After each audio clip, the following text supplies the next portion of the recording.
20장 1절에서 3절까지입니다.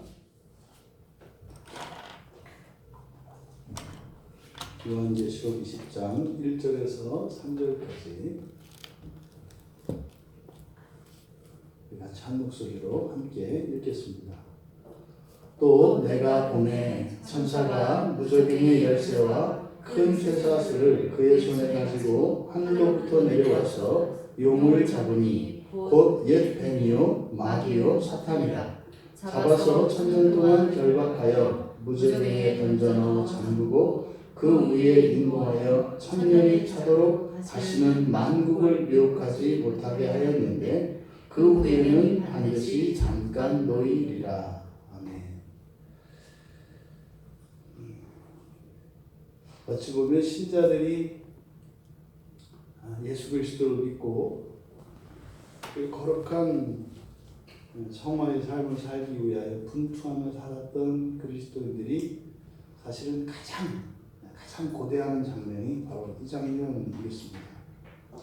물론 이제 뒤에서 실제적으로 새 예루살렘 성, 완전한 그 하나님의 도성이 이 땅 가운데 임하는 것이 궁극적인 것이고 최종적인 영광이고 가장 큰 기쁨이겠습니다만, 아직은 우리가 그 영화의 상태에 있지 않기 때문에 좋은 것을 우리들이 누리는 것도 감사하지만 우리를 아프게 하고 힘들게 했던 것이 사라지고 그것이 이렇게 벌을 받는 이것도 결코 그 완전한 것이 주는 그 아름다움과 기쁨에 뒤지지 않습니다.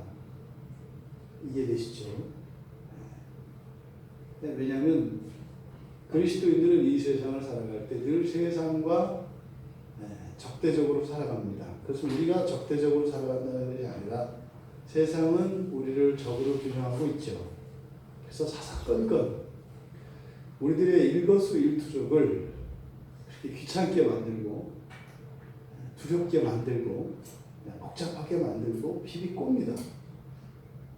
그래서 뭐 하나 그냥 가슴 시원하게 살아갈 수 없는 것이 이 세상의 그리스도인들의 삶의 정체입니다. 그래서 우리가 평생 살면서 겪었던 어려움과 이런 고통들, 슬픔과 이런 여러 가지 아픔들, 우리가 이렇게 망각을 하니까 그냥 하루하루 살아갈 만하지, 과거에 우리가 마음 아프고 섭섭하고 억울하고 답답했던 일들을 똑같은 강도로 기억하고 살아간다면 그로 인한 이 정신적인 압박과 이것은 단 한순간도 살 수 없을 것입니다. 그러니까 그런 우리에게 고통을 일으켰던 모든 부정적인 것들에 대한 원흉, 그것이 이제 완전히 사라지고 또 우리를 괴롭게 했던, 그래서 우리를 한 대 때렸으면 10대로 되갚는 이런 일은 분명히 죄 가운데 있는 우리에게는, 우리라고 하면 그렇고 저에게는 통쾌함이 됩니다. 저는 생각만 해도 좋습니다. 마귀가 잡혀서 이제는 성도들한테 꼼짝도 못하는, 그래서 무시무시하고 이렇게 겁을 주고 벌벌 떨게 하고 걱정하게 했던 지상의 성도들이 살면서 뜬 눈으로 밤을 지새우고 두려운 마음에 가슴을 졸이고 숨도 제대로 쉬지 못했던 그 모든 것들의 원흉인 그 마귀가 두 다리 두 팔 온몸이 꽁꽁 묶여서 바퀴 훤히 내다보이는 절대로 깨어지지 않는 유리 상자에 갇혀서 아주 눈물을 흘리고 펄펄펄 떨고 있는 그 모습, 저는 생각만 해도 통쾌합니다. 바로 그 일이 이곳에서 일어나고 있습니다. 근데 사실 바로 앞에 19장에 있는 내용들에 보면 19장 안에서 마지막 문단의 19장 19절 이하에 보면 그 짐승과 땅의 임금들 그리고 그들의 군대들이 다 모여 그 말탄 자와 이렇게 전쟁을 일으키다가 20절에 짐승이 잡히고 거짓 선지자도 함께 잡혔다. 근데 지금 하나님의 우리가 존재를 이야기할 때 삼위일체 하나님 이렇게 이야기를 하는데, 마귀도 사탄도 이렇게 유사 상표를 만들어서 이렇게 삼위 체제를 갖추고 있습니다. 그래서 성부, 성자, 성령 삼위로 계시되 한 분이신 하나님을 흉내내요. 그게 이제 바로 사탄, 짐승, 그리고 거짓 선지자라고 하는 이 삼두 체제입니다. 이 삼두 체제에서 바로 앞에 19장에서 그 짐승과 거짓 선지자들이 잡혔습니다. 그리고 이제 남은 게 바로 원흉인 사탄이에요. 그 사탄이 이제 붙잡히는 이야기. 그러니까 인생의 그 한많던 그 답답했던 그 모든 것들이 완전히 해소되는 겁니다. 이거는 개인의 능력과 차이 뭐 이런 것도 없어요. 이제는 이 세상의 모든 악의 근원이 완전히 일소되어지는 그 장면입니다. 바로 이 계시록 20장의 이 기사는 아직 여전히 활개를 치고 있는 사탄의 영향력 아래에서 살아가고 있는 그리스도인들에게 용기를 받게 합니다. 그리고 주님께서 십자가에서 이루신 그 승리를 종말론적으로 우리가 실감할 수 있게 합니다.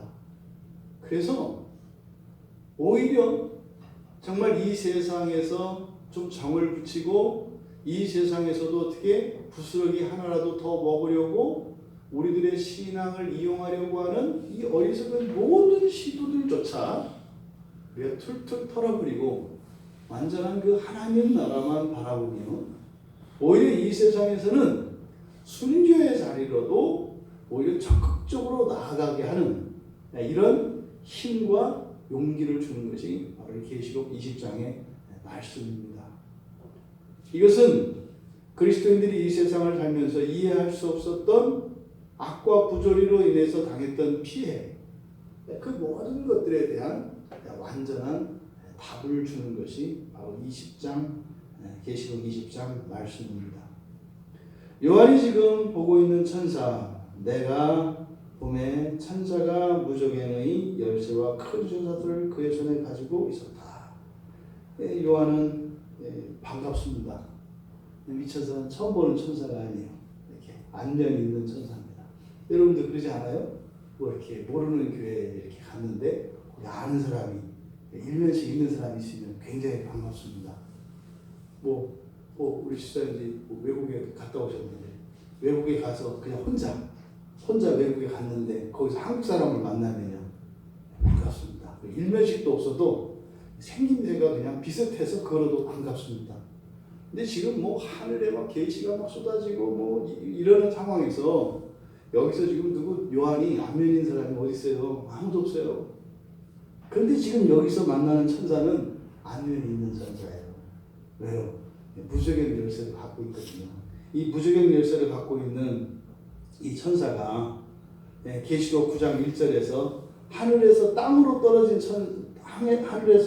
떨어진 별로 묘사되었던 그 천사입니다. 그때 그 천사가 와서 무저갱을 열었다고요. 그때는 열어가지고 그 무저갱 속 그 시면의 그 속이 뭔지 모릅니다. 하지만 거기에서 이제 연기를 지상으로 끌어올렸고 또 거기에서 황충을 지상으로 올리게 해서 바로 뭐예요? 하나님으로부터 인침받지 않은 사람들, 이게 뭐겠습니까? 아직까지 예수 그리스도를 구주로 영접하지 않은 사람들이에요. 그 사람들만 골라서 괴롭게 합니다. 그때 만났던 그 천사가 지금 여기서 온 거예요. 그러니까 요한이 천사 그러지 않겠어요? 분명히 그랬을 겁니다. 천사도 분명히 대답을 했을 거예요. 인격적이니까. 이 천사는 이렇게 보고도 못 본 척하고 이러지 못해요. 봤으면 본 거고 알면 아는 거예요. 그러니까 이 천사도 아마 요한이 반가웠을 거예요. 왜요? 그때 왔을 때는 하나님께서 이 천사에게 주신 그 사명이 뭐였어요? 그걸 열어서 그 안에서 황충과 연기를 꺼내가지고 세상의 빛을 다 가리고 어쨌든 그리스도를 영접하지 않은 하나님의 인침받지 못한 사람이라 할지라도 사람이거든요. 그리스도를 인침받지 않은 사람이 내 원수들은 아니거든요. 그 가운데 내 친구도 있고 말이죠. 심한 경우에는 내 가족이 있을 수도 있어요. 그러니까 그때는 천사도 좀 비안했을 거라고요. 본인의 사명이 좋은 사명이 아니었어요. 벌을 주는 사명이었기 때문에. 근데 지금은 웃을 수 있어요. 웃을 수 있어요. 그때는 하나님이 나한테 그 사명을 주셔서 나는 천사라. 달릴 수가 없다. 하나님이 말씀하신 대로 할 수밖에 없다. 근데 이제는 뽀대가 나는 거죠. 이제는 좀 이렇게 요한 앞에 천사가 활짝 웃는 표정으로 설 수 있었을 것 같아요. 그날이 오겠죠. 그래서 이제 여기서는 그 천사가 이제 그 무적용 열쇠를 가지고 오는데 그때와 지금은 달라요. 그렇죠? 지금은 이 사탄을 가두기 위한 그 사탄의 삼두체제의 헤드 핵심인 이제 마귀를 체포해서 꽁꽁 묶어서 이제 그곳에 가둘 겁니다. 그렇기 때문에 이 천사와 요한의 만남은 참 즐겁고 반가운 만남이었을 것이다. 우리도 그렇지 않습니까? 우리가 한 신앙 안에서 이렇게 살아갑니다만 그리스도인들이 만날 때 항상 좋은 일로만 만나지 않습니다. 아픈 일, 또 서로에게 또 이렇게 마음 불편하게 하는 일, 뭐 여러 가지 것이 원하지 않던 그런 만남이 있고, 또 이제 마냥 이렇게 즐기는 뭐 이번 주 우리 주일 이런 거 아니겠어요? 뭐 예배도 짧을 거라고 그러지. 나가서 또 이제 맛있는 식당에 가서 또 성도의 섬김을 통해서 그 하나님을 향한 그 은혜에 대한 감사를 느끼며 또 이렇게 교인을 전 교인을 다 섬기겠다고 하는 대단한 마음이죠. 그런 이런 잔치 자리 만날 때 얼마나 즐겁지 않겠습니까? 그런 것처럼 지금 요한과 이 천사의 만남은 정말 어쩌면 요한에게 굉장한 위로가 되는 이 천사에게도 조금도 막힘이 없는 그런 만남의 시간이었을 것으로 생각이 됩니다. 사실 이것을 이제 이미 먼저 경험하고 후에 성경은 기록하지 않습니까? 그 천사를 만났을 때는 또 그렇겠고, 또 이제 뒤에 이것을 두루마리에 이걸 기록할 때, 그럼 자기가 뭘 기록할지 그 내용을 알고 있잖아요. 그럼 이제 뒤에까지 다 안단 말이죠. 그러면 맨 처음에 이 천사를 만났을 때, 그때까지 요한은 아직도 이 앞에서 수많은 이런 심판과 이런 것들을 통해서 악들이 일소되어지고 바벨론 성이 무너지고 하는, 그래서 정말 하나님의 공의가 세워지는 이런 일들이 계속 일어났습니다. 그런데 사실은 완전히 이게 해소되지 않았던 것은 아직까지 이 시점까지 지금 무적용 열쇠를 가지고 천사가 내려오는 그 순간까지 아직도 천사에게는 요한에게는 두려움이 있어요. 걱정이 있어요. 왜요? 이런 것이 다 없어졌지만 아직 사탄은 남아있거든요. 그러니까 이 사탄의 최후의 운명에 대해서는 아직 알지 못합니다. 그런 상태였죠. 그런데 기록할 당시에는 알죠.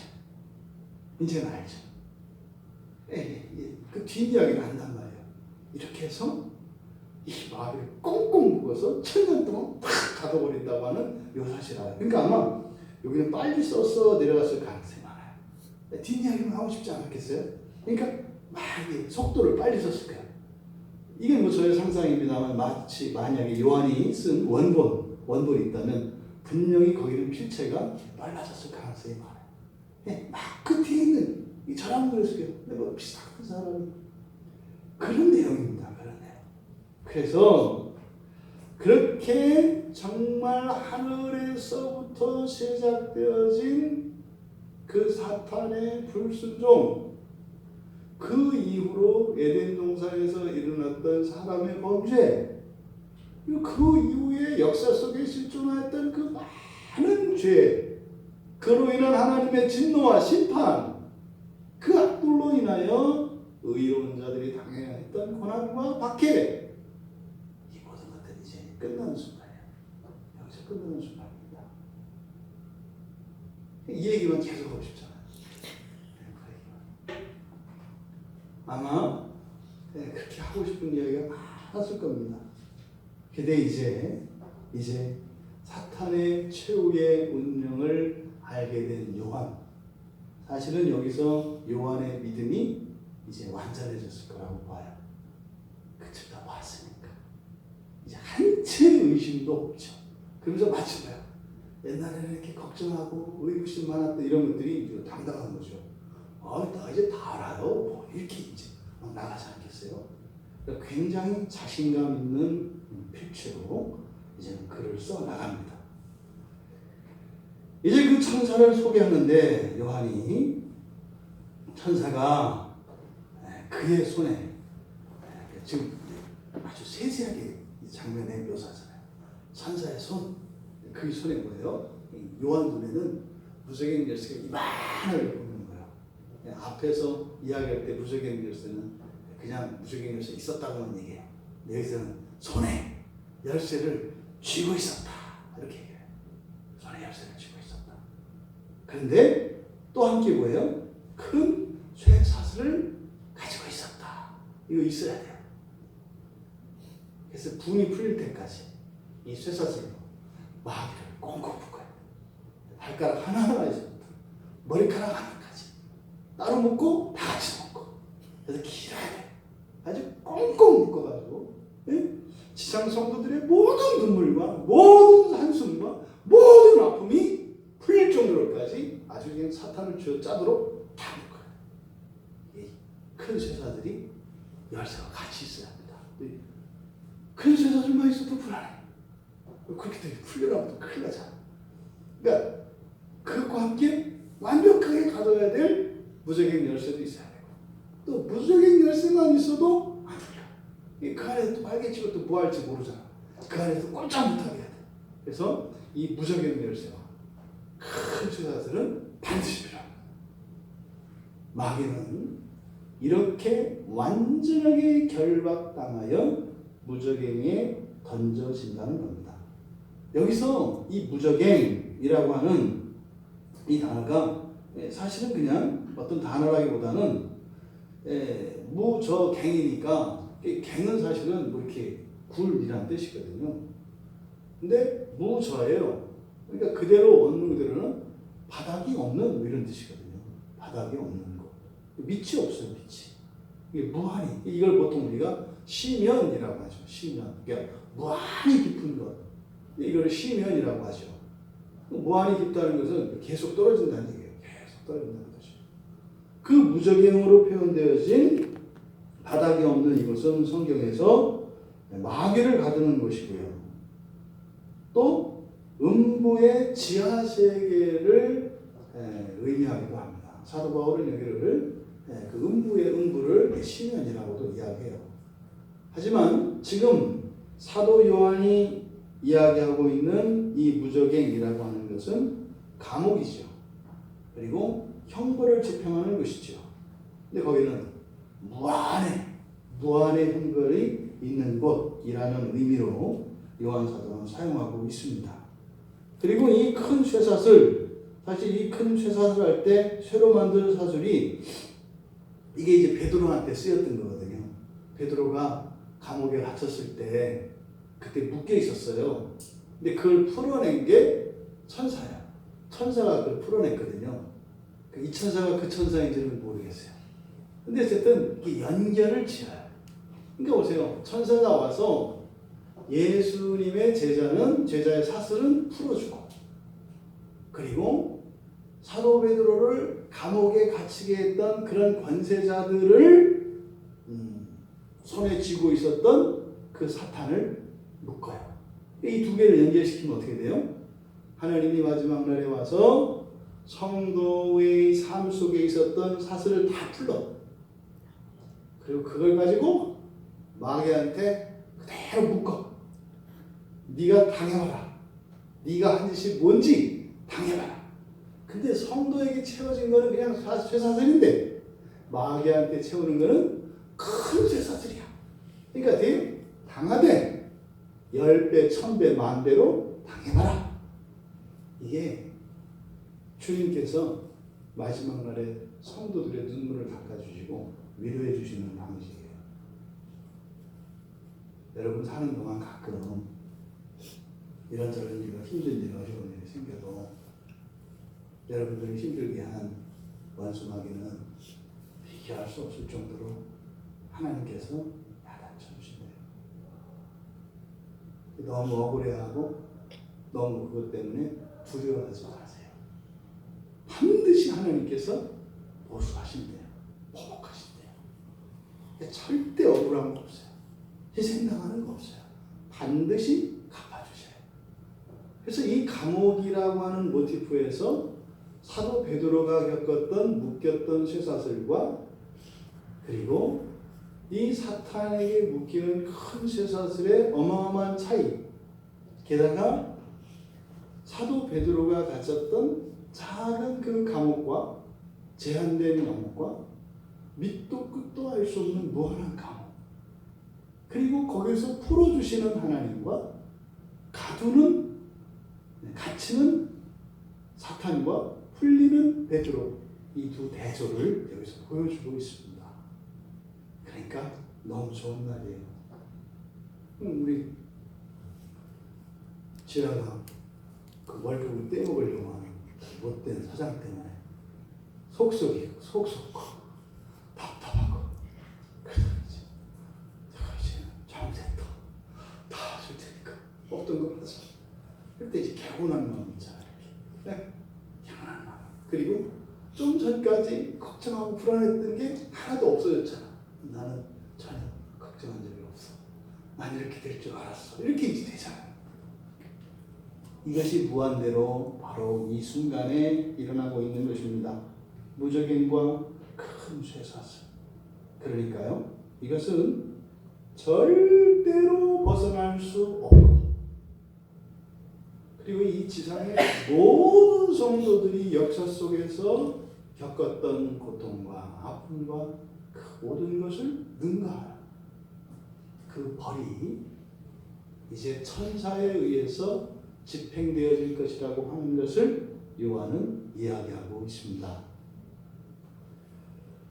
그렇게 하늘로부터 내려와서 이제 마귀에게 일어나는 마귀 운명, 최후의 운명을 보여주는데 이제 용으로 나타납니다. 2절에 용, 곧 옛뱀, 마귀, 사탄. 바로 용이 곧 옛뱀이고, 옛뱀이 곧 마귀고, 마귀가 곧 사탄이고. 왜 이런 여러 이름들을 쭉 열거했을까요? 용이요, 옛뱀이요, 마귀요, 사탄이요. 여기는 어떤 의미가 있겠죠. 역사 속에서 이 사탄이 저질렀던 모든 행위들, 그것의 원인자가 바로 이 사탄이었다고 하는 것입니다. 마치 법정에서 이렇게 고발하는 그 죄목들인 거죠. 죄목. 용으로서, 또 옛 뱀으로서, 마귀로서, 사탄으로서 고발되었고 그것으로 결박된다는 뜻이에요. 근데 이 용이 먼저 잡힙니다. 그 다음에 두 번째로 결박됩니다. 그리고 세 번째로 던져 넣어. 그러니까 이제 감옥에 갇힙니다. 던져 넣어 잠기고, 그리고 그 위에 인봉이 됩니다. 이게 요한 사도가 말하고 싶은 거예요. 그리고 그토록 바랐던 일이고, 신앙의 하늘에 끼어있던 작은 점들, 그 모든 것들의 원인이 완전히 해소되어지는 장면이 바로 여기입니다. 그럼 먼저 용을 잡으니 하면서 옛뱀, 마귀, 사탄이라고 하는 이름들을 쭉 열거하고 있습니다. 그럼 이것은 성경의 역사적 사건, 우리 성도들의 삶과 직접적으로 관련되어 있는 말들이죠. 옛뱀, 옛으로 번역이 되어 있습니다만 고대의 뱀, 최초의 뱀 이런 뜻이에요. 그러니까 누구를 뜻하겠어요? 바로 에덴 동산에서 하와를 꼬드겼던 그 뱀, 그 창세기 3장에서의 뱀을 이야기합니다. 바로 그 죄를 범죄하도록 유혹했던 그 뱀을 이야기하는 것이죠. 이거는 여러분들 개인에게도 적용할 수 있습니다. 우리들이 저질렀던 모든 실수들이 있습니다. 그런 모든 실수들, 범죄들, 이런 것들의 원인이 되어지는 게 있어요. 어떤 사람이 되었던, 어떤 정신이 되었던, 또 우리가 알고 있는 어떤 잘못된 지식이 되었던, 우리가 속아서 넘어가게 된 그 원인이 있어요. 이게 바로 옛뱀이에요. 단지 에덴 동산에 있었던 그 사건만이 아니라 모든 성도들에게 우리는 에덴 동산에 없었잖아요. 우리가 태어날 때부터 원죄로 태어나는 것은 맞습니다. 그런 모든 죄들마다 우리가 죄를 짓게 된 원인이 있어요. 이게 별거 아니라고 생각을 했거나, 이건 해도 되는 것이라고 생각을 했거나, 또 이 일을 행했을 때 나에게 내가 치러야 할, 이 죄로 인해서 치러야 할 그 형벌이 얼마나 두려운 것인가를 모르도록 한 여러 가지 원인들이 있다는 말이죠. 이것을 여기서는 옛뱀이라고 하는 거죠. 두 번째로 마귀, 디아블로스입니다. 우리가 이제 천사에 대해서 공부할 때 사탄과 이 마귀에 대해서 우리가 이야기를 했기 때문에, 이 마귀라고 하는 것은 말하자면 이제 중상모욕하는 자죠. 누명식으로, 그죠? 거짓말로 고발을 해서 우리를 벌받게 하는, 이게 이제 마귀라는 말이 가지고 있는 의미입니다. 근데 이것은 뭐겠습니까? 이 세상을 살면서 어느 누군가가 어떤 사람이 다른 사람에 의해서 험담 한번 안 받아본 사람이 어디 있겠어요? 여러분은 못 들었다면 여러분 모를 때 다른 사람이 했어요. 상관만 와도 뒷담하는 거예요. 성인 분자도 뒷담을 듣는 거예요. 그러니까 여기서 말하는 이 마귀라고 하는 것은 사실 뭐겠습니까? 우리들 개인으로 적용한다면 나와 상관이 없는 억울한 모든 뒷담, 이걸 얘기하는 거예요. 그걸 내가 알았든 몰랐든, 나는 몰랐지만 사람들에게 조롱거리가 되었고, 또 직접적으로 그렇게 그것으로 인해서 피해도 받았던, 이게 바로 마귀죠. 그 원인이 됐던 거. 그러니까요, 요즘 말로 하면 모든 스트레스와, 우리나라 그 처녀 귀신들은 더 이상 서리를 내릴 수 없게 되는 거예요. 모든 한이 다 풀어지는 거니까.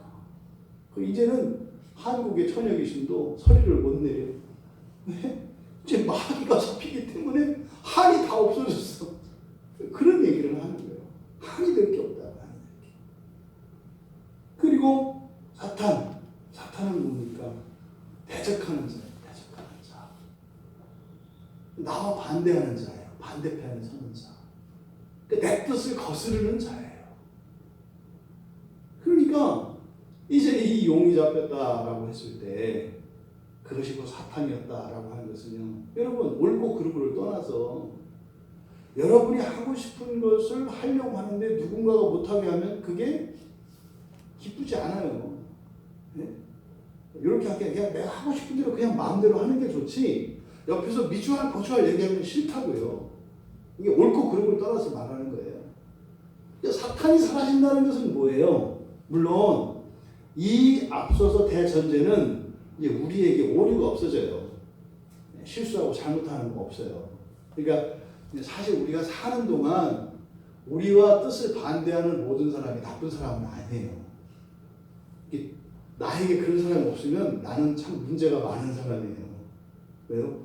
그런 얘기를 할 수 없는 사람이라는 얘기인데, 멀쩡 다 본 사람이에요. 소망이 없는 사람이에요. 현재의 삶에서는. 근데 이때는 그거 아니죠. 이때는 그런 오류나 잘못이 없는 것이 전제로 되어 있어요. 그러함에도 불구하고 나의 뜻을 거스르는, 방해하는, 그걸 깨름지게 하는 모든 것이 사라진다는 거예요.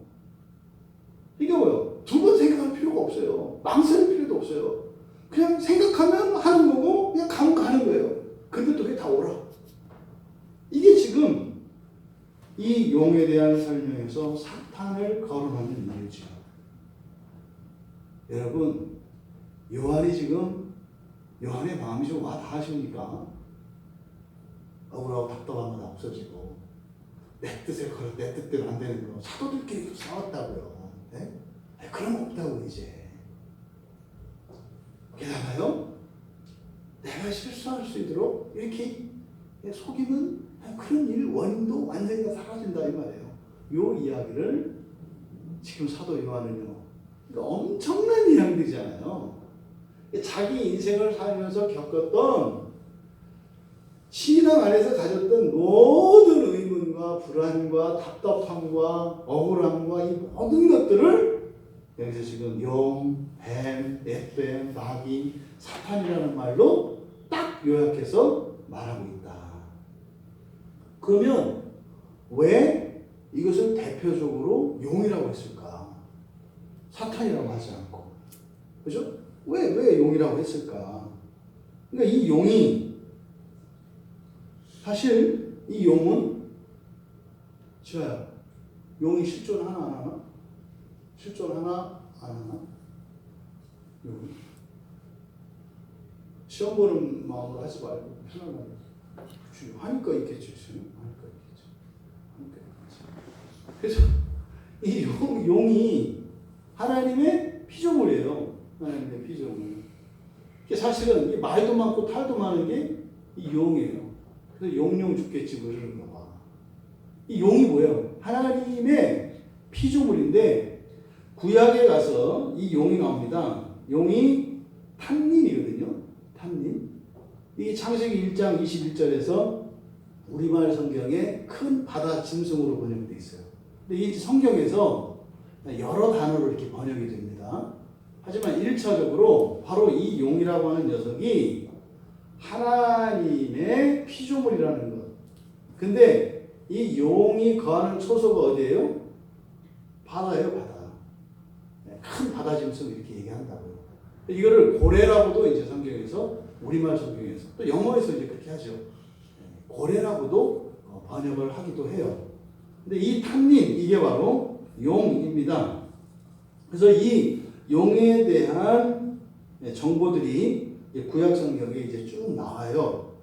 그런데 이 구약에 보면 이 용과 관련해서 보통 우리들이 잘 모르는, 우리는 지금은 없는, 하지만 성경에서 나오는 그런 하나님이 창조하신 그 동물들이 있어요. 그 동물들. 뭔지는 몰라요. 우리가 이렇게 이제 말로 하는. 근데 그 중에 이제 하나가 이 용이고, 그래서 이제 이렇게 여러 가지 형태로 이제 번역을 하는 거예요. 근데 용 이외에 다른 동물들을 잠깐 우리가 살펴보면, 용 말고 또 있는 게 뭐 있어요? 리워야단이라는 게 있어요. 리워야단. 리바이어던이라고도 하고, 그게 이제 토마스 홉스가 이제 군주론이라는 책을 쓸 때 그 제목을 리바이어던, 그래서 레비아탄 뭐 이렇게 하는, 그게 이제 성경에서 인용한 거거든요. 그 다음에 욥기, 주로 이제 욥기에 많이 나오는데, 이 리워야단은 욥기 3장 8절 그리고 41장 1절에 기록되어 있고, 그리고 이사야서 27장 1절에서 또 이 리워야단을 기록하고 있습니다. 그 다음에 베헤모스가 있어요. 비헤모스 또는 베헤못이라고 하는 이 동물이 있어요.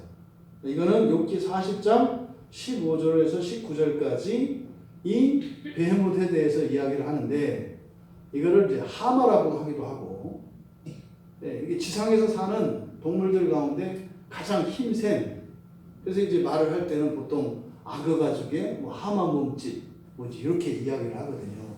그런데 욥기 40장에서 나오는 이 베헤못은 우리들의 역사 속에서 보면 공룡일 가능성이 많아요. 이 공룡이 이 베헤못일 가능성이 많아요. 이 베헤못에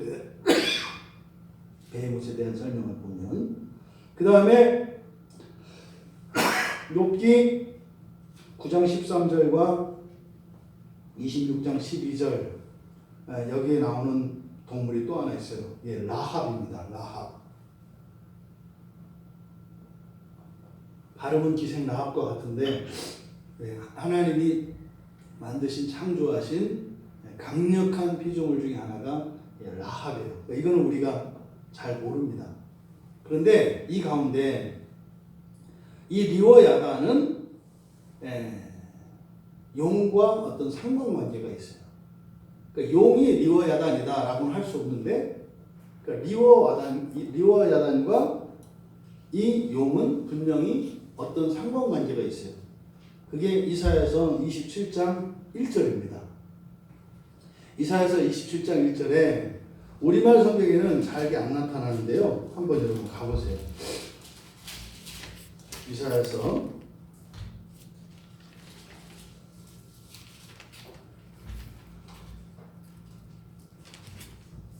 27장 1절에 보시면 이렇게 되어 있거든요. 그날에 여호와께서 그의 견고하고 크고 강한 칼로 날랜뱀 리워야단 곧 꼬불꼬불한 뱀 리워야단을 벌하시며 바다에 있는 용을 죽이시느니라. 그러니까 우리말 성경에는 좀 애매하게 되어 있는데 그 리워야단 하고 나서 곧 그 뒤에 있잖아요. 꼬불꼬불한 뱀 리워야단, 요게 용이에요. 그러니까 많은 종류가 리워야단의 한 종류가 용인지 아니면 용과 리워야단의 범주가 어느 게 더 큰 건지 모르겠습니다만 어쨌든 맨 앞에 하나님의 창조에 대한 이야기에서 용이 거론되거든요. 근데 이 용의 형태가 다양하다는 것을 알 수 있어요.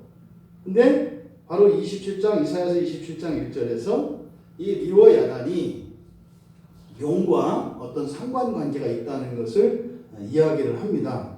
근데 뭐 그냥 그 정도면 되고 이게 뭐냐 몰라요. 근데 왜 굉장히 강력하다는 거야. 굉장히 강력하다는 거야.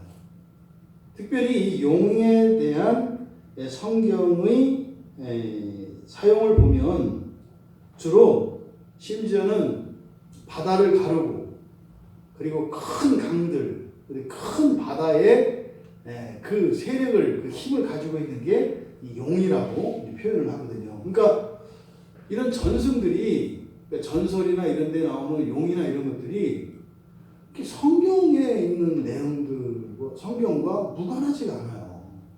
무관하지가 않아요. 용이 이렇게 오래 묵으면 원래는 뭐예요?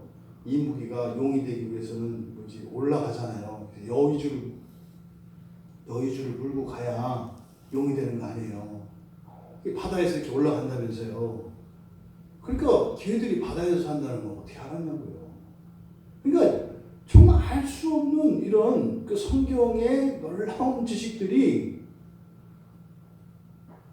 이 고대에 인터넷도 없고 책도 없고 전화도 없고 그러니까 이렇게 왕래도 쉽지 않았던 그 시대에 전 세계 곳곳에 이 용에 대한 전설이 다 있다고요. 고대 문명 속에.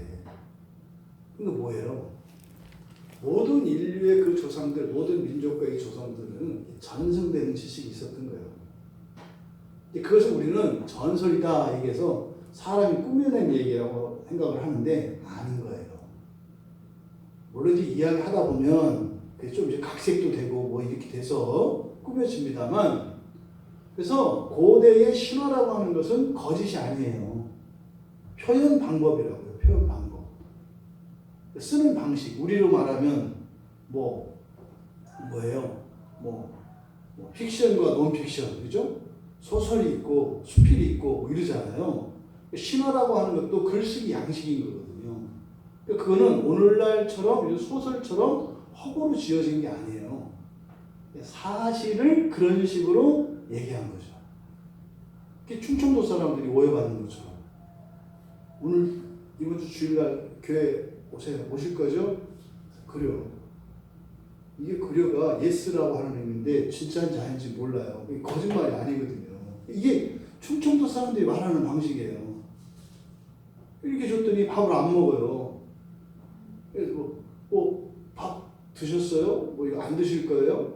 그럼 드실 거예요? 안 드실 거예요? 아니 먹어야지. 그게 먹는 게 먹는 건지 몰라요. 나중에 가보면 안 먹고 남겼거든요.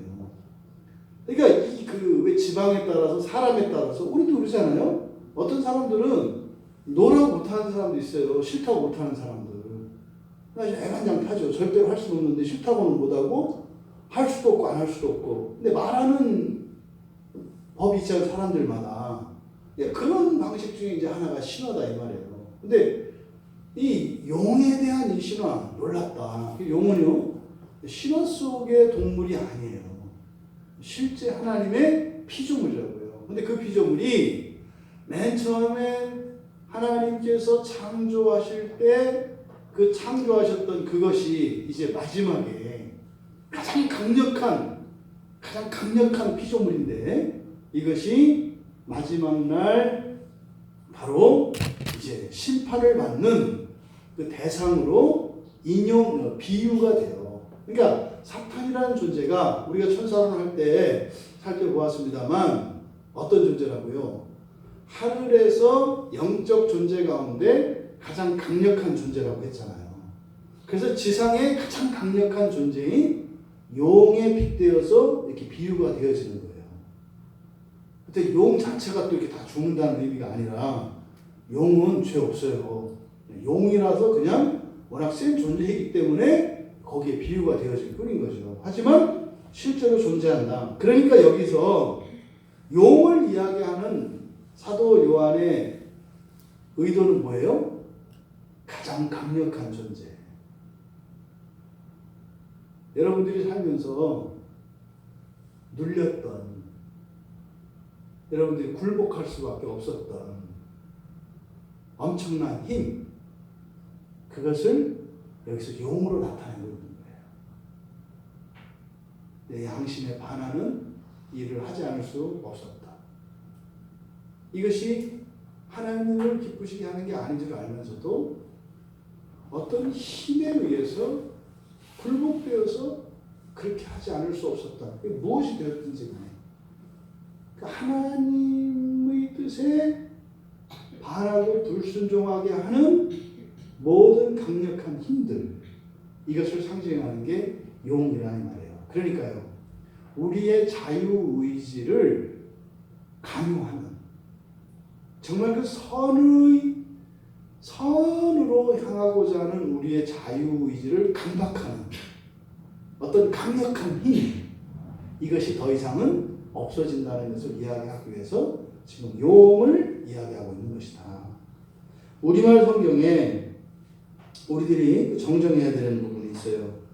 예레미야 9장 11절과 예레미야 애가 4장 3절, 여기는 이제 완전히 번역이 잘못됐어요. 이건 영어 번역본을 참조했기 때문에 이렇게 된 거거든요. 예레미야 9장 11절에 가면 예루살렘을 무더기로 그리고 승냥이 굴로 만들겠다 이렇게 되어 있어요. 여기 승냥이가 아니에요. 용이에요. 용. 승냥이를 용으로 바꾸시고, 예레미야 애가 4장 3절에서도 들깨라고 번역이 되어 있는데 이건 들깨가 아니라 용이에요. 근데 왜 이렇게 번역하는지 모르겠어요. 이유도 없이 그것도 비슷하지도 않아요. 용하고 승냥이, 용이 들깨가 되냐고요. 차이가 나도 너무 나잖아요. 근데 지금 여기는 완전히 모욕됐어요. 이게 이제 영어 번역본에서 따라왔기 때문에 이제 그래서 그래요. 그런데 여기서 지금 예루살렘을 무더기로 승냥이 굴로 번역되어진 이게 용의 굴 이렇게 되는 건데, 용이 어떤 장소와 관계되어질 때, 다시 말해서 용이 거하는 거처, 여기는 전부 성경에서 폐허가 된 성읍을 나타낼 때 쓰는 말이에요. 용의 거처, 용의 도시 이렇게 하면. 근데 보통 우리가 이제 이런 이야기나 소설 같은 데서는 용의 성 그러면은 거기에 금이 있잖아요. 전설은 용이 금을 좋아한다면서요. 그 영화에서도 이렇게 나와요. 그 호빗 그 영화에서도 이렇게 다 금이 있어 이렇게. 근데 성경에서 말하는 이 용의 처소, 용의 거처는 완전히 폐허가 된 성읍을 나타내요. 그래서 에레미야 10장 22절 그리고 에레미야 49장 33절 그리고 51장 37절에 전부 폐허가 된 성읍, 물론 한 곳은 하솔, 한 곳은 바벨론인데 바로 이렇게 무너진 완전히 폐허가 된 것을 나타낼 때 용의 처소, 용의 거처라고 이야기를 합니다. 어쨌든 이렇게 천사에 의해서 결박당해서 무저갱에 갇히고 봉인되어지는 이 존재인 사탄을 또 용이라고 하는 말로 나타내는 의미는 뭐다? 힘이에요. 힘. 어떤 힘? 초점은 성도들에게 있어요. 성도들을 강박하는 힘. 이거는 여러 가지 무형적인 것까지 다 포함이 돼요. 때는 여러분 우리가 돈 때문에 뭘 못하거나 돈 때문에 하는 거 있잖아요. 그렇지 않아요? 또는 뭐 인기 때문에 그러기도 하고. 그러니까 유무형의 모든 힘, 심지어는 총칼, 어떤 권력, 뭐 이런 것들이 폭력, 이게 힘이 되지 않아요? 이 강력한 힘. 근데 그 강력하다라고 하는 것은 성도들의 선한 의지를 강박해서 자신의 의지와 다른 행동을 하도록 하는 모든 폭력적인 이 힘. 근데 이것이 강력하다라고 하는 의미에서 용을 사용합니다.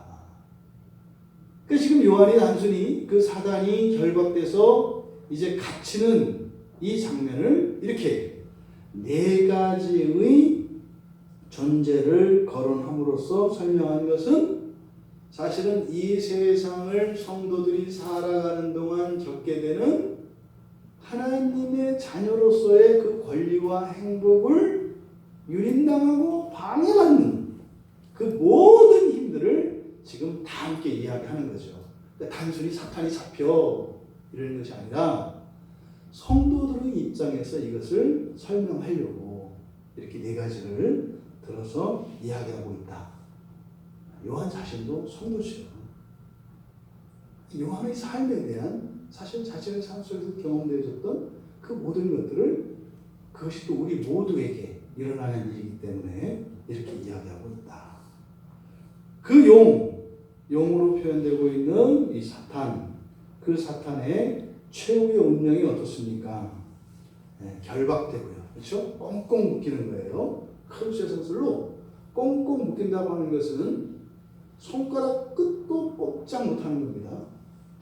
얼굴도 찡그리지 못하는 겁니다. 왜냐하면 우리는 겁이 많아서.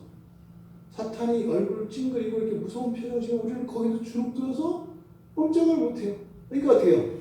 무엇 하나 움직일 수 없는 상태로 딱 묶어놔서 어떻게 해요? 누가 봐도 아무것도 아니고 누가 봐도 더럽고 불쌍한 상태로 만드는 게 여기서 말하는 결박이에요. 결박.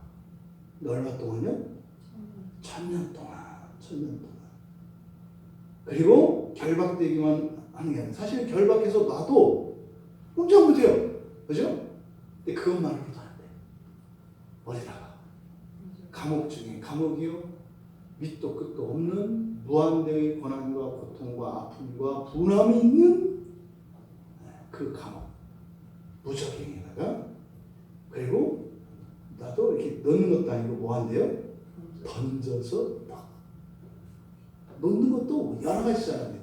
던져. 그러니까 던져놓을 때 왜요? 여러분 생각해보세요. 인류 전 역사를 호령하던 뽀대나던 막이라고요. 응?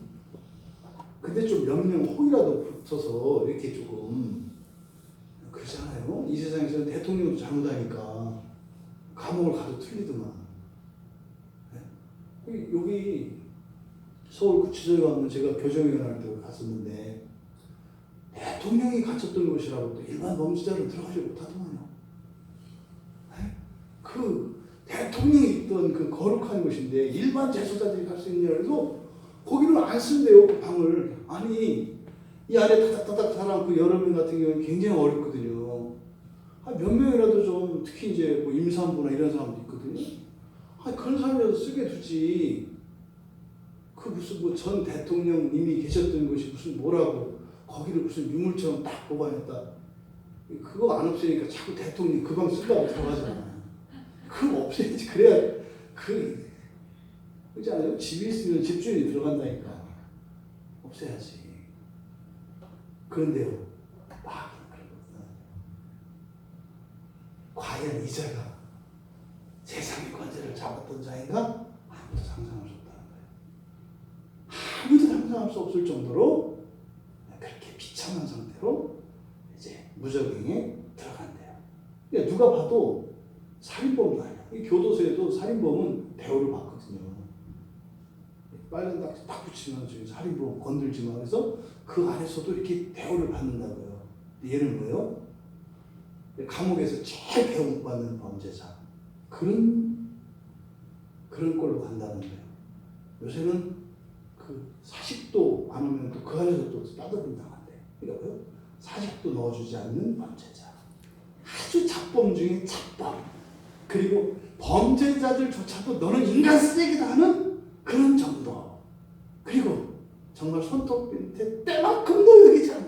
한 주먹거리도 아니고 그냥 너는 이렇게 때릴 데도 없는 것 같은 그런 연약한 상태로 무적에게 들어가. 여러분 속이 시원해지길 바랍니다. 제발. 우리가 지금 이렇게 당하고 있지만 반드시 그날이 온다는 거예요. 그렇게 넣습니다. 여러분 무기력 상태예요. 뭘 또 장가요. 안 장가도 못 나와요. 근데 요 아래는 장가야 되겠어요. 그 앞에 성이 앉아요. 요한이요 무서운 사람이에요. 요한이 그 안에 따라 들어가지 않았어요. 무적행에 따라 들어갈 수가 없거든요. 그때요 그 안에 따라 그것도 장가요. 장가요. 됐지 않아요? 큰 세상을 꽁꽁 묶어서 완전히 잡범에 비참한 존재를 만들어서 꼼짝도 못하게 해서 장갔으면 되지 않아요? 요한은 안거든요. 그 위에 인봉하여. 얼마나 집요한가 보세요. 네? 그 위에 인봉하여. 이게 마귀의 최후의 운명이라고 이야기를 하는 거예요. 근데요, 인봉을 했다, 봉인했다, 이게 뭐예요? 뜻지는 날이 온다는 뜻이에요. 봉인한 것은. 봉인한 것은 뭐예요? 여는 것을 전제로 봉인하거든요. 때가 있어요, 열 때가. 그래서 그 뒤에 이어지는 게 뭡니까? 잠깐 놓일 것입니다. 잠깐 놓일 것입니다. 그래서 이제는 결박되고 무적행에 던져 넣어져서 갇히고 그 위에 인봉이 돼서 이제 그 안에서 있는 동안은 만국을 다시는 어느 누구도 미혹하지 못하게 됐어요. 그런데 어떻다? 잠깐 놓일 것이다 라고 이야기를 합니다. 이 부분에 대해서 뒤에서 자세하게 설명하죠. 우리가 잠깐 그럼 요한이 여기에서 정리가 됐을 사탄의 운명, 사탄의 일생이죠. 사탄의 천생인가요? 천사니까 뭐 천생, 그래 되겠고요. 이 사탄의 이 일생. 그래서 우리가 정리해보면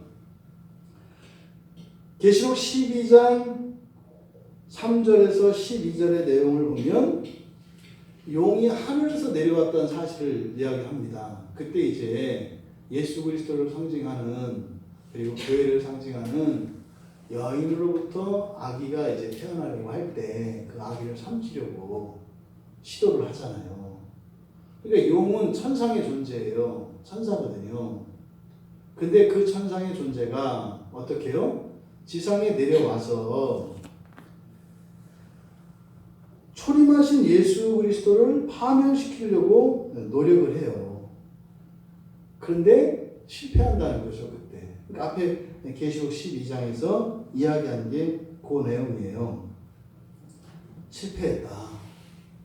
근데 사실은 이 용이, 이 사탄이 하늘에서 땅으로 내려오게 된 이유가 뭐냐면 계시록 12장 7절에서 9절까지 보면 하늘 전쟁에 대해서 얘기한다고요. 하늘 전쟁이 일어났고 그때 미가엘이 부리는 천사들에 의해서 져요. 그 전사들과의 싸움에서 져요. 그래서 그때 땅으로 내쫓겼잖아요. 그러니까 천상에 존재했던, 그래서 천사의 위계 질서에서 최상위에 있었던 이 사탄이 하늘에서 하나님께 순종하는 천사들과 전쟁을 벌여요. 그래서 하나님께 순종하는 천사들의 대장이었던 미가엘에게 져서 땅으로 내어 쫓기는데, 그 하늘 전쟁에서 지고 땅에 내려와서 한 일이 바로 이 땅에 오시는 메시아의 사역을 방해하는 거예요. 근데 그걸 실패했던 내용이 바로 계시록 12장에 이제 기록되어 있는 겁니다. 그래서 그 전쟁에 패배했지만 이 잠시 동안 땅에 떨어졌다 그래요. 그래서 땅에 있는 동안, 그래서 공중권세 잡은 자, 그리고 이 땅에 권력을 쥐고 있는 자가 사탄이죠. 그 사탄이 하는 일이 뭐냐면 12절, 계시록 12장 12절에 보면 땅에 있는 나라들을 다 미혹해요. 그게 이제 우리가 앞에서 살펴보았던 왕들이잖아요. 나라들을 미혹하고 또 교회들을 박해해요. 이게 이제 사탄이 하는 일이라고요. 그러니까요, 나라들에서 일어나는, 다시 말해 인류의 역사 속에서 일어나는 모든 전쟁과 악과 부조리, 이런 것들의 배후 세력은 사탄이에요. 더 나아가서 교회의 신앙이 왜곡되고 방해받고 박해받는 이 모든 것도 원인이 사탄이라고 하는 사실을 우리에게 가르쳐줘요. 그랬던 사탄, 그것이 지금 계시록 20장에 와서 어떻게 돼요? 무력화되는 거죠. 여기서. 왜요? 그 천사가 와서 큰 쇠사슬로 묶어버린다는 거예요. 결박을 해서 던져버려요. 그래서 완전히 무력화시킨 거죠. 그리고 봉인됐죠. 이 기간이 얼마예요? 1000년. 요 부분을 천년 왕국이라고 합니다. 여기. 지금 바로 3절에서 무저갱에 던져지고 인봉하여 1000년이 차도록 그 안에 있는 기간, 그리고 그 뒤에 잠깐 놓이기까지 요 1000년의 기간, 이것을 천년 왕국이라고 해요. 그러니까 요 1000년의 기간에 대한 해석이 크게 세 가지가 있습니다. 그러니까 둘로 나누면은 1000년이 진짜 1000년이다, 아니다, 이렇게 둘로 나뉠 수 있어요. 진짜 1000년이 아니다, 이건 그냥 비유적인 것이고 상징적인 기간이다, 이거를 무천년설이라고 해요. 무천년주의자, 무천년설. 그러니까 이거는 실제 1000년의 기간을 말하는 게 아니다. 상징적으로 1000이라는 숫자, 긴 시간이지만 일정 기간, 이걸 의미한다. 여기 이제 무천년설이에요. 이것의 그 시조가 아우구스티누스예요. 어거스틴이라고 하는. 이 오거스틴이, 칼빈이 오거스틴의 영향을 받아요. 근데 워낙 똑똑했던 사람들이라 이 사람들의 영향을 받아서 주로 개혁주의자라고 하는 사람들이 이쪽 무천년설 쪽의 입장을 많이 지지해요. 근데요, 말이 안 돼요. 약점이 많아요. 왜냐하면 뭐라고 했어요? 지금 20장에서 살펴본 것처럼 마귀의 상태가 어떤 상태예요? 완전히 결박되어 있는 상태예요. 그 우리가 당하는 고난이나 이거 뭐 하는 거예요? 왜 그런 거예요? 설명이 안 돼요. 그러면 마귀는 죄인이 아니야. 들어가서 아무 일이 없어. 그럼 누구겠어요? 딱 떠오르는 게 하나님이에요. 이런 일을 할 수 있는 게. 이 세상에서 일어나는 전쟁과 불행과 이 모든 것들의 원인이 누구라는 거예요? 마귀는 아니라는 거예요. 그렇기 때문에 이게 지금 심각한 문제가 일어난다고요. 근데 이걸 교리적으로 이제 막 주장을 하니까 무천년설을 막 주장하죠. 그런데 이 요한계시록이라고 하는 이 성경책의 특성상 1000년을 문자적으로 꼭 1000년이다 라고 볼 수는 없어요. 이 책의 성격상. 그래서 막연한 기간이다라고 이야기를 할 수는 있어요. 하지만 절대적으로 그렇다 이렇게 주장하면 안 된다고요. 그러면 약점이 많아요.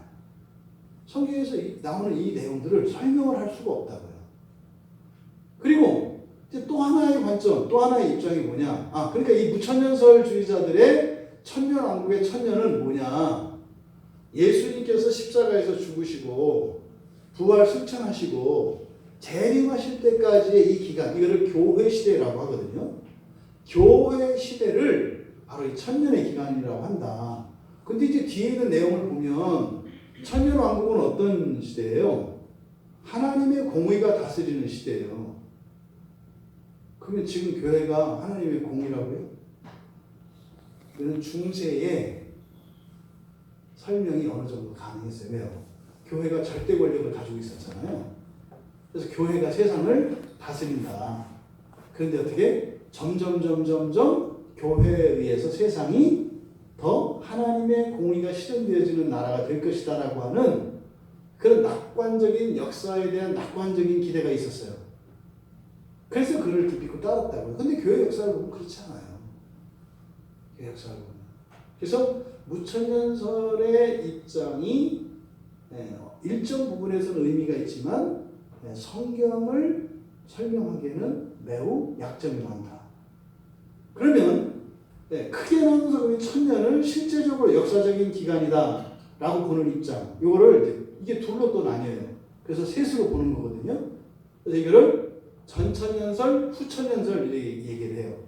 그러니까 천년의 통치 기간이 있다는 거예요. 천년 왕국이 실제 일어난다는 거예요. 근데 예수님이 왕으로 천년을 다스린다는 거예요. 이게 사실 계시록 20장의 지지를 받는 학설이에요. 예수 그리스도께서 바로 어린 양 그리스도께서 왕이 되어서 첫째 부활에 참여한 자들, 그러니까 거룩한 성도들이에요. 살면서 성화의 삶으로 낙점받은 성도들. 그러니까 성도들을 두 부류를 나눈다고요. 낙점을 받은 성도들과 그리고 그렇지 못한 성도들 둘로 나뉘어요. 그러니까요, 정말로 신앙을 위해서 살았던 성도들을 따로 구별한다고요. 그러니까 열심히 정말 주님을 위해서 충성봉사하고 순교하였던 이런 이들이 전혀 억울하지 않다. 오히려 훨씬 더 값지다. 사실은 사도 요한이 이야기하는 거는요, 그거예요. 극단적으로 말하면, 야, 주를 위해서 죽어라 해요. 주를 위해서 죽어라. 사실 사도들의 순교를 지금 여기서 요한이, 야, 우리 형제들 정말 잘한 거구나, 이렇게 내리는 거예요. 왜요? 그 사람들을 첫째 부활에 참여한 사람이라고 하는데, 이 사람들이 1000년 동안 실제로 역사 속에서 왕 노릇을 한다는 거예요. 그날에 일국의 왕들 다 되시기 바랍니다. 그 첫째 부활에 참여하는 여러분들 되시기 바랍니다. 이게 20장에서 지지하는 그 실제 천년 왕국이에요. 저는 이 천년 왕국을 믿습니다.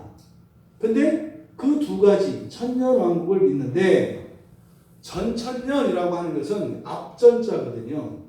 천년 왕국 앞에 예수님이 오시느냐, 이걸 전천년.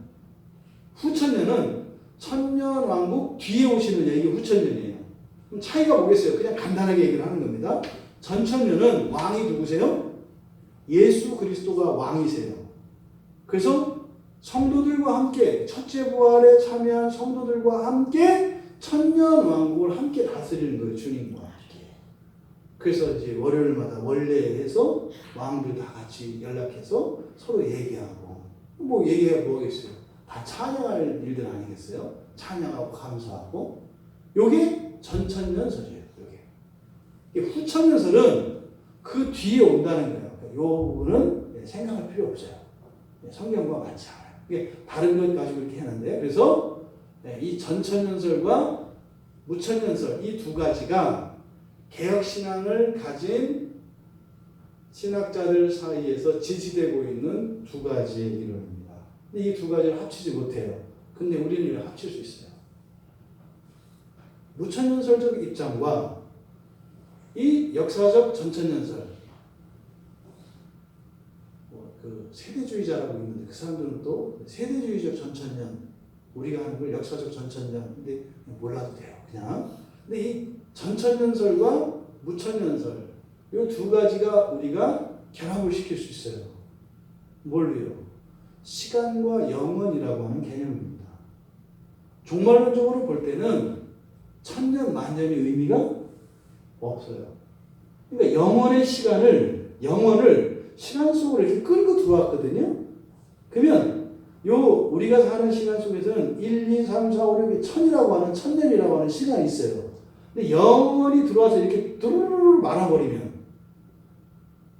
천년의 시작이나 끝이나 뭐예요? 같아요. 이해되시나요? 이렇게 천년이 있어요. 천년. 예? 1년부터 천년이 이렇게 있다고요. 예? 근데 영원이 오면 영원은요 시간과 공간을 초월한다고요. 그러니까 영원이 들어오기 전 이 시간 속에서는 거리가 있잖아요. 그런데 영원이 들어오면 어떻게 접힌다고요. 그러니까 어떻게 돼요? 무천년이 되는 거예요. 영원의 관점에서는 지상에서의 천년이 하루와 같다라고 하는, 그래서 영원히 시간 속으로 들어오면 천년이 그냥 없는 것처럼 무천년이 돼요. 그런데 시간 속에서는 실제로 어떻게 돼요? 영원이지만 시간 속에서는 시간이 흐른다고요. 그래서 이 두 가지를 여러분들이 같이 이해하시면 돼요. 그래서 천년의 실제적인 왕국은 역사 속에서 실현됩니다. 근데 종말론적으로는 그것이 없는 것처럼 돼요. 그러니까 사실은 종말론적으로 보면 여러분들, 우리가 신앙생활 할 때 기복이 있잖아요. 좋을 때가 있고 안 좋을 때가 있고 순종할 때가 있고 불순종할 때가 있고 다 다르잖아요. 그런데 영혼의 관점에서 가면요, 여러분들은 사는 내내 하나님만 찬양했고 사는 내내 하나님을 기쁘시게 했고 사는 내내 하나님이 그냥 눈에 넣어도 아프지 않은 존재가 돼요. 종말론적으로. 근데 그거를 지금 그렇다고 생각하면 큰일 난다 그러죠. 지금 내가 그렇다 이러면 이게 골치 아파지는 거예요. 이게 그래서 전천년설과 무천년을 여러분들이 함께 잘 조화시킬 수가 있다. 제가 이해되는 게 여러분들에게도 이해될 줄 믿습니다. 이거는 뭐 신앙의 믿음이 아니라 저에게는 확실해요. 그래서 이 전천년적인 입장에서의 일부, 그리고 무천년설에서 이야기하고자 하는 요 일부, 이것의 좋은 것들만 합치면 돼요. 그러니까 꼭 어느 노선을 따를 필요가 없어요. 심하면 어떤 사람도 이걸 가지고 이단이다 아니다 이렇게 얘기한다고요.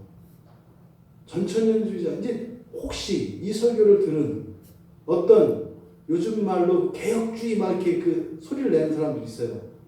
얘기할 수 있어요. 광야교회 김찬재 목사는 전천년주의자다, 이단이다 이런 얘기하죠. 무식한 소리예요.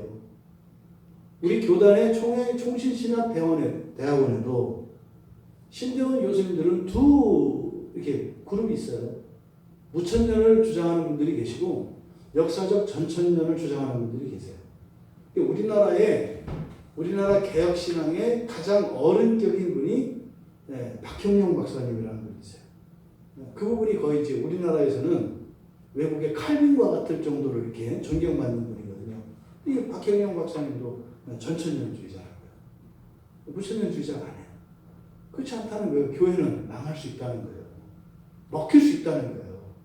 교회는 무조건 이긴다? 아니라는 거예요. 이게 무천년적 입장이에요. 무조건 이긴다. 성도는 무조건 이긴다는 거예요. 왜 져요? 기도하면서 진 거고 문제가 있어서 졌다는 거예요. 왜요? 자기 죄 때문에 하나님께 벌을 받은 거라는 거예요. 안 그래요. 그렇지 않아요. 의인들의 고난에 대해서 분명히 성경은 이야기하거든요. 그래서 여러분들은 무천년이다 전천년이다라고 하는 이런 신학 논쟁에 휘말리지 마시고 성경의 가르침 안에서 시간과 영원이라고 하는 이 두 가지 관점을 여러분들이 볼 수 있기를 바라요. 그래서 영원의 관점에서 볼 때는 무천년, 시간의 관점, 우리가 살고 있는 이 시간의 관점에서는 전천년. 그래서 어느 노선이 아니라 이 양자가 이야기하고자 하는 바, 다시 말해 무천년이 진술하는 진리의 요소, 그리고 역사적 전천년설이 이야기하는 진리의 요소, 이것을 잘 이렇게 소화시킬 수 있는 성숙한 그리스도인들 다 되시기를 바랍니다. 그리고 나서 이제 잠깐 노일이라 그랬어요. 바로 이제 여기 뒤에 8절에 보면 이제 마지막 이제 전쟁, 마지막 전쟁이 일어나요. 마지막 전쟁. 그래서 이걸 보통 곡과 마곡의 전쟁 이렇게 이야기를 합니다. 이 전쟁은 지상의 전쟁이죠. 그러니까 이 사탄의 운명 전체를 우리가 보면 어떻게 되는 거예요? 천상의 존재였던 사탄이 천상의 전쟁이, 하늘의 전쟁이 있습니다. 거기에서 패배해서 지상으로 쫓겨가서 잠깐 동안 권력을 잡습니다. 그리고 그 권력을 빼앗기고 무력화되어서 바로 1000년 동안 무적행에 갇힙니다. 그리고 잠깐 놓여서 마지막으로 지상에서 전쟁을 하고 완전히 멸망을 합니다. 이것이 사탄의 운명입니다. 바로 사도 요한이 깨닫게 된 이 사탄의 운명에 대해서 여러분들이 이것이 참된 진리로 받아들여지기를 바라고, 말씀드렸던 것처럼 천년왕국에 대한 그 역사적 전천년주의적인 입장에서 그 반드시 부활 이후에 첫 번째 부활에 참여하는 주님과 함께 다스리는 천년왕국의 주인공들을 여러분들은 목표로 살아가시기 바랍니다. 그 이후에 하나님 나라에 들어가는 것을 목표로 삼지 마시고 그 이전에 이 지상에서 여러분들이 살았던 답답함과 억울함, 이런 스트레스를 완전히 풀고 하나님 나라에 들어가기를 소원하는 여러분들 되시기 바랍니다.